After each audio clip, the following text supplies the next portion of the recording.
नमस्कार दोस्तों। पीपीएम या पार्ट्स पर मिलियन बहुत कॉमनली यूज होने वाला टॉपिक है। काफ़ी जगह पे इसके क्वेश्चंस मिल जाते हैं। एनसीईआरटी में भी दे रखे हैं, जेई में और नीट में भी काफ़ी क्वेश्चंस हैं। बहुत आसान सी बात होती है पीपीएम पे काम करना, अगर टॉपिक आपकी समझ में आ जाता है। जैसे आप जानते हैं फ्रैक्शन होता है कभी, तो हम बचपन से पढ़ते आते हैं फ्रैक्शन वन में कितना पार्ट है उसे कहते हैं। जैसे दो चीज़ें आपस में मिलाइए तो किसका कितना फ्रैक्शन है ऐसे कह देते हैं। तो फ्रैक्शन होता है वन में कितना। जैसे फ्रैक्शन हमेशा 0.2, 0.4, 0.3 ऐसे कुछ होता है। अब परसेंटेज क्या होता है? परसेंट आप जानते हैं 100 में कितना। अब कोई आपसे फ्रैक्शन को परसेंट कन्वर्ट करा ले तो आपने कहा तो बहुत आसान होता है। 0.2 को हम क्या कह सकते हैं? अगर फ्रैक्शन 0.2 है तो हम कह सकते हैं 20% है। मतलब परसेंटेज का मतलब होता है fraction, this is not mole fraction, remember, fraction into 100। Simple सी बात है भाई, फ्रैक्शन 1 में होता है और परसेंटेज 100 में होता है। ऐसे ही जो पीपीएम है वो 1 मिलियन में कितना, 1 मिलियन मतलब 10⁶ में कितना।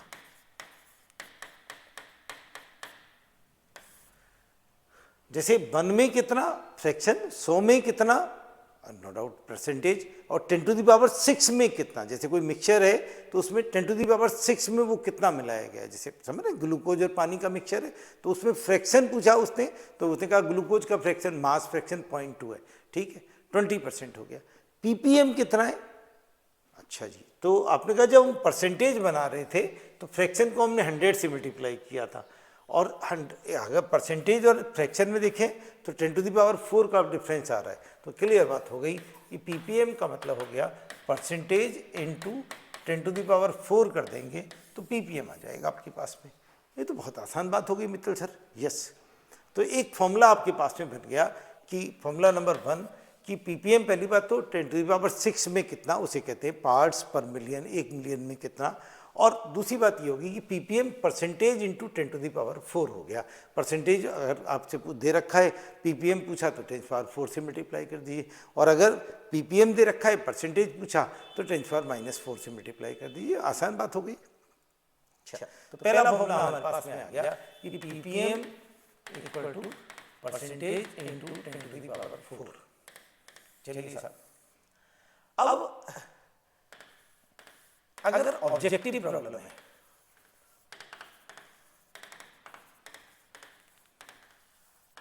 आपने क्या समझा नहीं? ऑब्जेक्टिव ऑप्शंस है, ए बी सी डी ऐसे करके ऑप्शंस दे रखे हैं, ठीक है, ऑब्जेक्टिव प्रॉब्लम है। तो आप ये मान सकते हैं कि पीपीएम को हम इक्विवेलेंट मान सकते हैं मिलीग्राम पर लीटर में। आप ऐसे मान सकते हैं मिलीग्राम पर लीटर के इक्विवेलेंट मान लीजिए पीपीएम को। अगर ऑब्जेक्टिव प्रॉब्लम है कि 1 लीटर में कितने मिलीग्राम सॉल्यूट है, उसी को पीपीएम मान लेते हैं। ये मतलब सिर्फ जुगाड़ है अपने आप में, ये काम करेगी खूब जम के अगर ऑब्जेक्टिव प्रॉब्लम है। और ऑब्जेक्टिव प्रॉब्लम है तो अगर आपको मोलैलिटी निकालनी हो तो मोलैरिटी के बराबर आएगी, क्योंकि पीपीएम बहुत कम को यूज करते हैं। जब बहुत अमाउंट कम होता है तब पीपीएम का इस्तेमाल करते हैं। तो मोलैलिटी इक्वल टू मोलैरिटी, और आप जानते हैं मोलैलिटी क्या होती है, कितना, 1000 ग्राम सॉल्वेंट में कितने ग्राम सॉल्यूट मिलाया गया है, कितने मोल सॉल्यूट को मिलाया गया है। तो सीधी बात है हमारे पास में आपने क्या करना है कि पीपीएम अगर आपको दे रखा है उसको 10⁻³ से मल्टीप्लाई कीजिए और डिवाइड कर दीजिए मॉलिक्यूलर वेट से। तो ये मैंने फिर कहा, अगर ऑब्जेक्टिव प्रॉब्लम है, ऑप्शंस हैं ए बी सी डी, तो ऑलमोस्ट सेम आंसर आएगा, मतलब अप्रॉक्स आंसर आएगा और बहुत ज़्यादा डेविएशन की जरूरत नहीं पड़ेगी। मोलैरिटी आपकी खटाक से निकलेगी। पीपीएम दे रखा हो, डिवाइडेड बाई क्या कीजिए, मॉलिक्यूलर वेट मल्टीप्लाइड बाई 10⁻³ कीजिए, आपकी मोलैलिटी बनके तैयार हो गई। बिल्कुल बढ़िया। जैसे आपसे किसी ने कहा, मैं आपको ड्राइव भी कर सकता हूँ इस बात को कि 10⁶ मान लो x ppm है हमारे पास में, एक्वस सॉल्यूशन ऑफ ग्लूकोज है, तो इसका मतलब हो गया x gram glucose in 10⁶ gram solution. ठीक है साहब, सॉल्यूशन है ये। अब वेट ऑफ सोल्यूट कितना आ गया, x ग्राम आ गया। Molecular weight note of glucose है तो 180 हो गया। और वेट ऑफ सॉल्वेंट कितना हुआ, और टोटल वेट कितना है 10⁶ माइनस x, तो वेट ऑफ सॉल्वेंट हुआ। अब x बहुत कम होता है, ppm बहुत कम होता है। मान लो वो 200 ppm भी कह रहा है, तो 10⁶ से 200 घटाओगे तो 10⁶ ही आएगा करीब करीब। और वॉल्यूम ऑफ सॉल्यूशन भी 10⁶ के आसपास ही होगा।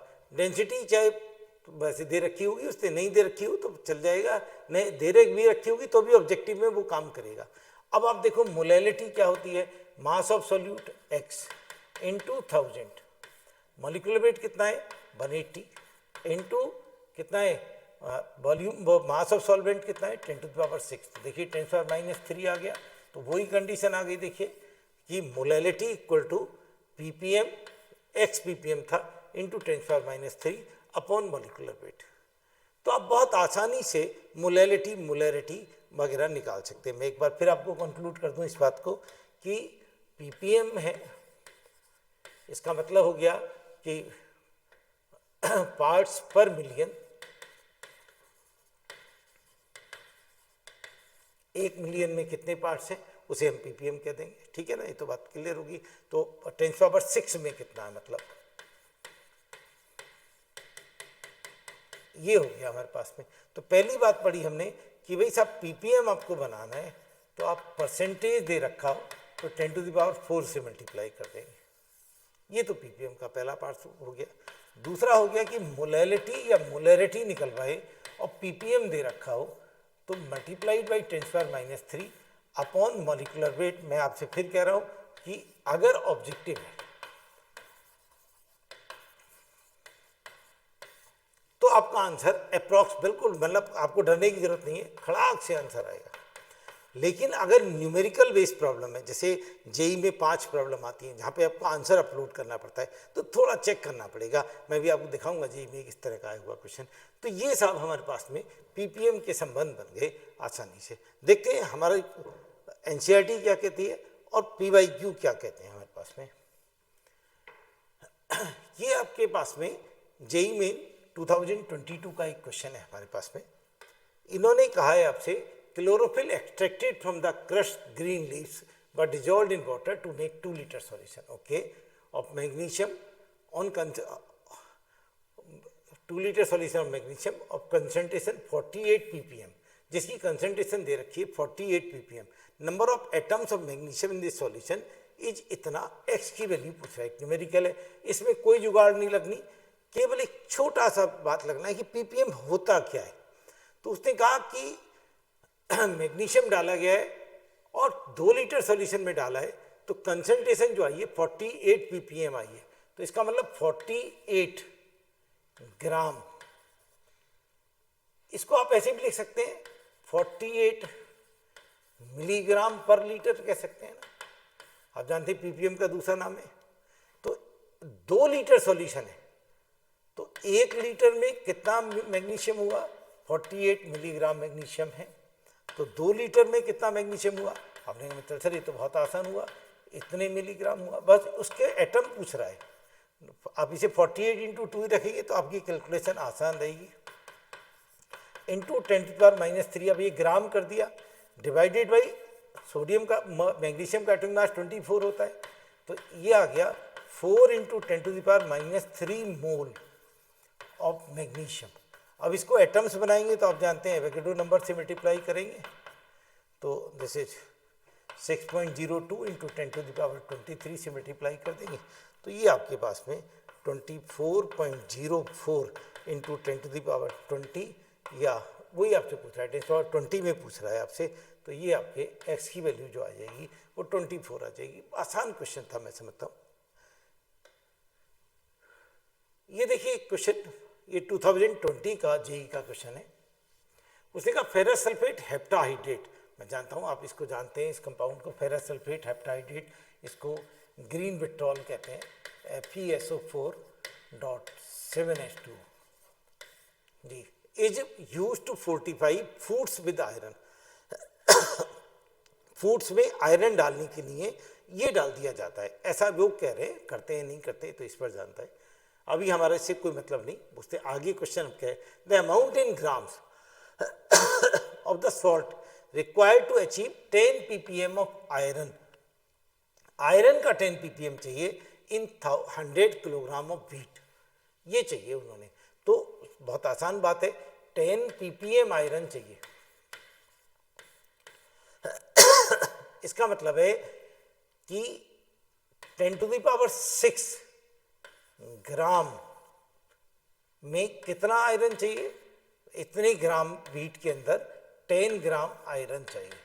उम्मीद करता हूँ ये बात समझ में आ गई होगी आपको।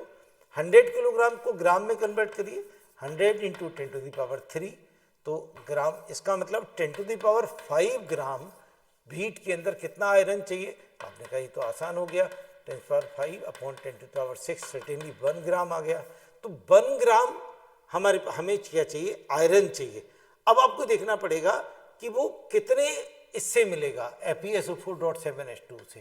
तो बहुत आसान सी बात है, 1 ग्राम के मोल बनाइए, 1/56 मोल ऑफ आयरन ये चाहिए, और जो हमें कंपाउंड है वो FeSO4.7H2 है, इसकी फॉर्म में चाहिए। तो 1 मोल आयरन 1 मोल कंपाउंड से मिलेगा। तो सीधी बात 1/56 मोल ऑफ FeSO4.7H2 चाहिए। इनका वेट निकाल लीजिए, इसका मॉलिक्यूलर वेट कितना हो गया आप समझते हैं, जैसे 56 प्लस सल्फेट होता है 96 प्लस 7 इंटू 18, जैसे 56 प्लस 96 126,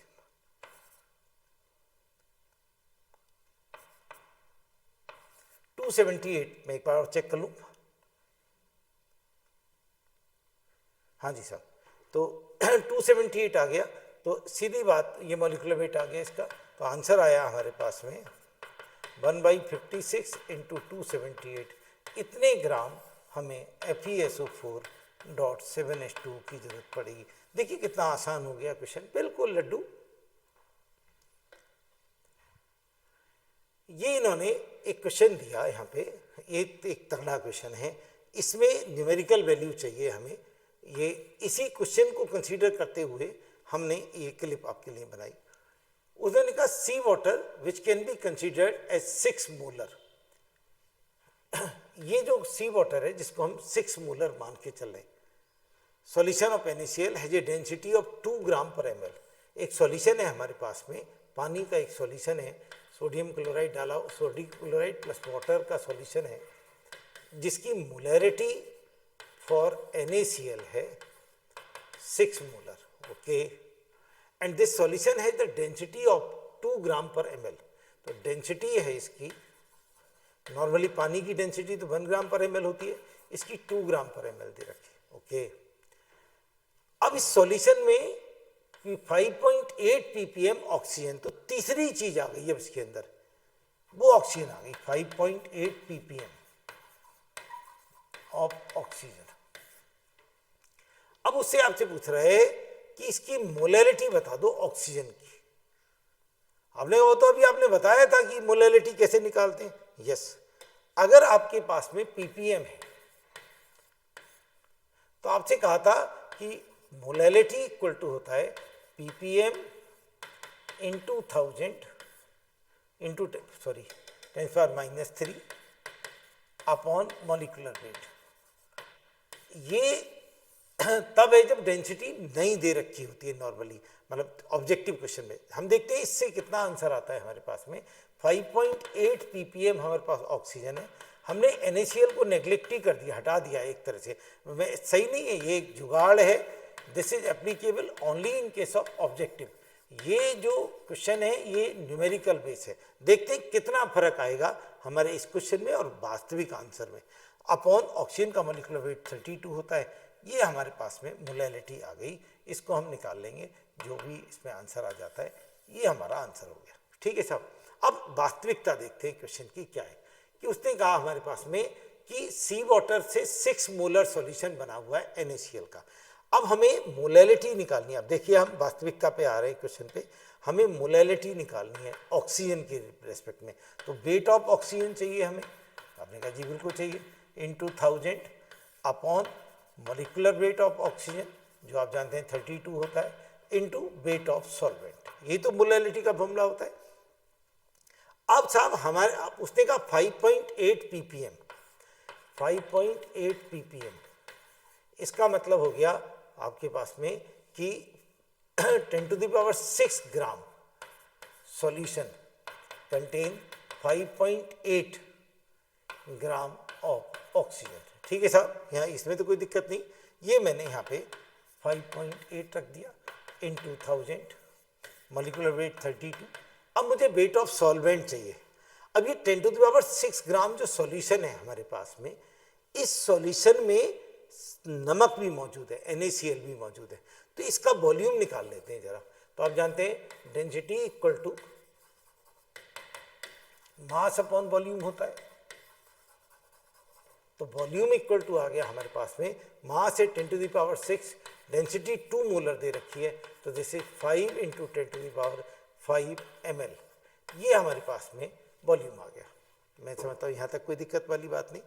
अब उसने कहा कि ये 6 मोलर है, तो मोल ऑफ NaCl कितने हैं इसके अंदर, ये निकाल देते हैं। आप मालूम है इतना वॉल्यूम है, आप इसे कह सकते हैं 500 लीटर भी कह सकते हैं।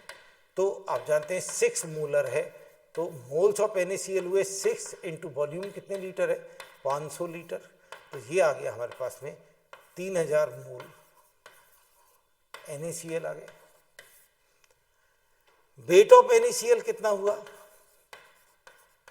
ये हो गया 3000 इंटू 58.5। ये बात समझ में आती है ना आपको, 6 मोलर था। अब हमारे पास वॉल्यूम कितना है 500 लीटर, क्योंकि हमने तो आप समझ रहे 10⁶ में काम कर रहे हैं।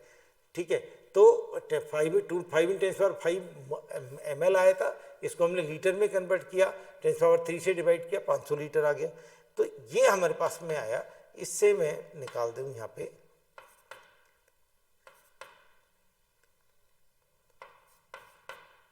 और तो ये आ गया हमारे पास में 1755500, ये मेरे पास में इतने ग्राम NaCl आ गया। अब जरा ध्यान से देखिए, वेट ऑफ सॉल्वेंट कितना हुआ, कितना वेट ऑफ सॉल्यूशन था 10⁶ था, माइनस वेट ऑफ सॉल्यूट, कौन कौन है सॉल्यूट में, NaCl का weight plus weight of oxygen. Oxygen तो बहुत कम है, 5.8 ग्राम ही है, तो 10⁶ माइनस वेट ऑफ NaCl,